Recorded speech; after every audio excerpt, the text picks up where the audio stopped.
మీ business ని develop చేసుకోవాలని అనుకుంటున్నారా? అయితే వెంటనే సంప్రదించవలసిన ఫోన్ నంబర్ 7729969299. పోలవరం 72% పూర్తి చేశాం.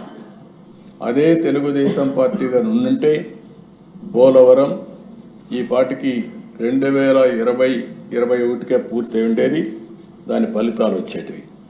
అంటే ఆ దేశ ఇలాంటి పరిస్థితుల్లో 5 సంవత్సరాలు ఆరో తీసుకున్న నిర్ణయాల వల్ల 13.5% 13.5% గ్రోత్ రేట్ సాధించి దేశంలో అగ్రస్థానంలో నిలబెట్టిన గవర్నమెంటు తెలుగుదేశం పార్టీ గవర్నమెంట్ అని చెప్పి కూడా నేను మీకు తెలియజేస్తున్నా.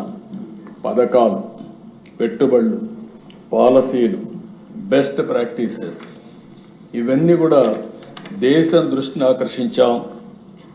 అంతేకాకుండా అనేక విధాలుగా మళ్ళీ రాష్ట్రాన్ని గట్టెక్కించడమే కాకుండా ఒక నమ్మకాన్ని క్రియేట్ చేశాం. ఆ సమయంలో 2019 ఒక్క ఛాన్స్ అనే మాట చెప్పి, ఒక విధంగా చెప్పాలంటే మనం అన్నీ చేశామని మనం అనుకున్నాం. ప్రజలు కూడా ఇంకా ఏదో చేస్తాడు, ఒక ఛాన్స్ అంటున్నాడు చెప్పి అనుకున్నారు. ఓటేస్తే ఏం జరిగిందో ఒక్కసారి మనం చూస్తే ఆ దిశ ఇప్పుడు నేను రివీల్ చేస్తున్నా. ప్రజలు అర్థం చేసుకున్నారు కాబట్టి 93% స్ట్రైక్ రేట్ ఇచ్చారంటే అది ఒక చరిత్ర. వాళ్ళు అర్థం చేసుకున్నారు. కానీ ఇక్కడికి వచ్చి మేము రివ్యూ చేస్తూ ఉంటే నాకు 4 నెలలు 5 నెలలు పట్టింది. ఒక్కొక్క రివ్యూకి పోతా ఉంటే నమ్మలేని నిజాలు బయట వస్తున్నాయి. మనం అనుకున్న దానికంటే ఎక్కువ విధ్వంసం జరిగింది. నేను ఆ రోజు చెప్పాను, విధ్వంసం జరిగింది అని చెప్పాను. అంటే లోపల ఏం జరిగిందో నాకు తెలియదు. పేపర్లో వచ్చేటి చదివాం. దాన్ని బట్టి మాకుండే అనుభవంతో ఊహించుకున్నాం. మీరు మాట్లాడినప్పుడు కూడా మీరు కూడా అదే చేశారు. ఇక్కడుండే పార్టీలు కూడా అదే ఆలోచించాం.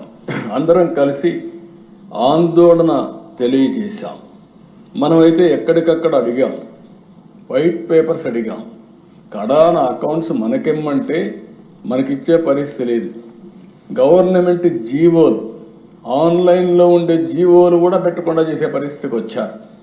కడాన మనకివ్వకపోతే పోయారు, కానీ సిఏజీకి కూడా ఇవ్వలేదు.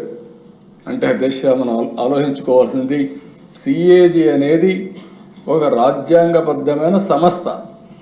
అన్ని రాష్ట్ర ప్రభుత్వాలు, కేంద్ర ప్రభుత్వాలు, పబ్లిక్ సెక్టర్ అందరూ కూడా సిఏజీ ఆడిటింగ్ చేయించాలి. అంటే ఆ సిఏజీ ఆడిటింగ్ కూడా చేయించకుండా ఇష్టానుసారంగా ఏం చేయాలో వీడు చేసి ముందుకు పోయే పరిస్థితికి వచ్చారు. దీనివల్ల జరిగింది మనం ఒకసారి చూస్తే,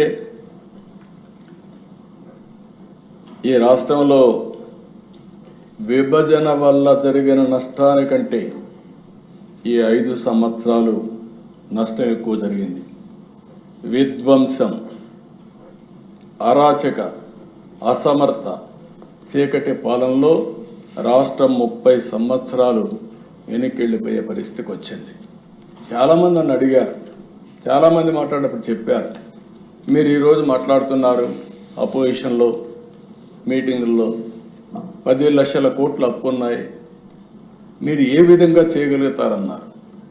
అంటే నేను ఒకటే చెప్పాను, దిశ ఏ విధంగా చేయగలుగుతారని మీరు అంటున్నారు. 40 సంవత్సరాలుగా నేను రాజకీయాల్లో ఉన్నా. అందరికంటే ఎక్కువ సమయం నాకు ముఖ్యమంత్రి ఇచ్చే అవకాశం ఇచ్చారు. ప్రజలు బ్లెస్ చేశారు.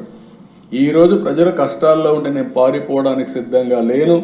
తిరిగి ఈ రాష్ట్రాన్ని పునర్నిర్మాణం చేయడానికి అడుగడుగు పనిచేస్తాం, కష్టపడి పనిచేస్తాం, సాధిస్తామని ఆ రోజు చెప్పారు. రికార్డులో మీరు చూస్తే నాకు అవగాహన లేక కాదు, 1-2 విధ్వంసాలు కాదు, అరాచకాలు, విధ్వంసం, బ్రాండ్ ఏపీ దెబ్బతిన మొత్తం దెబ్బతినే పరిస్థితికి వచ్చింది. అధికారం అంటే మేము ఒకటే ఆలోచించాం, ఇది ఒక బాధ్యత.